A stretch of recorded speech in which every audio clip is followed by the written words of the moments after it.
Hey, Riddle here. I wanted to show you the progress on the tomatoes so far this year.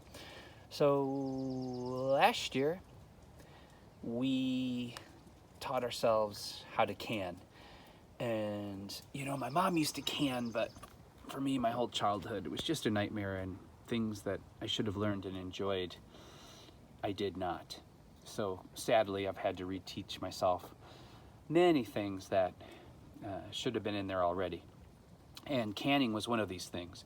We had so many tomatoes last year, and the funny thing is, so I'm a little obsessive with my gardening, which you'll see in a minute, and I planted over 60 tomato plants last year, and I swore to myself I was going to cut back this year because I've got other things going on, but I lied. But I have a better strategy this year. But the cool thing was, even with 60 tomatoes last year, we had some disease and some problems, and stuff died early. So the crazy thing was that even with all of the problems, we had such an excess of heirloom tomatoes that we were able to can over 100 jars of various organic tomato-based products, food. We made, of course, salsas, mild, hot, smoked. We made spaghetti sauces, marinaras, marsalas, and it was fantastic. And to share those also, to share your bounty with friends and people you love is just, it's such an amazing thing, and such a old world thing that's now becoming, it's becoming popular again, it's becoming chic again. So the focus this year on my tomatoes was paste tomatoes. And I'm not sure, you may or may not know the difference between a paste tomato and a regular tomato.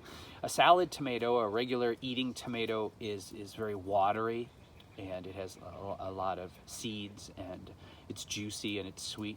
But a paste tomato is supposed to be meatier with less water, because you want more of that meat and less of the seeds and less of the water, because you're going to turn it into a sauce or a tomato paste.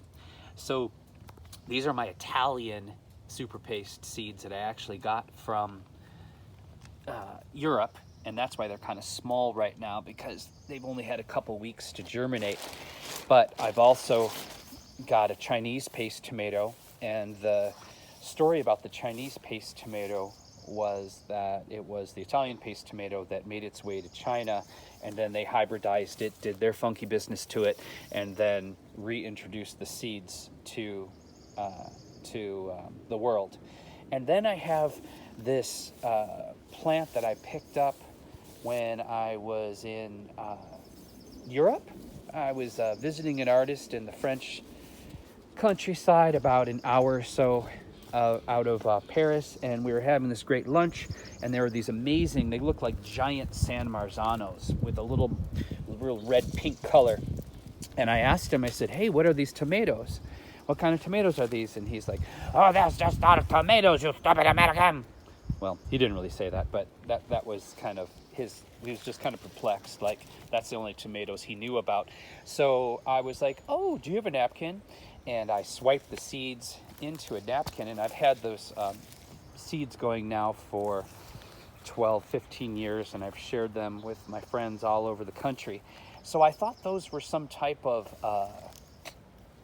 French heirloom tomato, and as it turns out, I recently discovered that they're a Polish heirloom tomato, and they are actually a canning or a paste tomato. So that was kind of exciting, because I am half Polish, and it's kind of neat to see that I've got this tomato that connects to my heritage. So I'm just showing you some of my 60 tomatoes that I have in the ground right now as we're walking along here. And a couple of these were lopped off by deer that snuck in when I left the fence open one night, but that's okay, because that's just going to make them bush out. So I plant tomatoes in bags with cages, and I plant some directly in the ground. But even when I plant them directly in the ground, I do a cage underneath them of chicken wire, so the gophers and moles can't get to them and kill the roots. So that's it. I have 27 different varieties of tomatoes this year, and 3 official varieties of paste tomatoes. and a lot of different heirloom tomatoes. I've kind of got my favorites down pat. My tomatoes will continue all the way to there and on both sides. And when it's all done and over with, I will have probably 65 to 70 tomato plants. And if Mother Nature cooperates and I'm disciplined enough, we should have one hell of a tomato crop this year. Okay, that's it.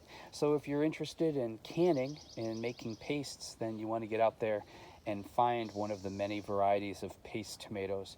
There's an Amish paste, a Chinese paste, the Italian paste. There's a lot to choose from. And those are only like the 5 I know off the top of my head. If you like my quick money saving tips, organic gardening, home repairs, and occasional magic, please subscribe. It helps. I want you to take care of yourselves today and take care of each other, because how we treat each other on the streets is our ultimate reality. Bye.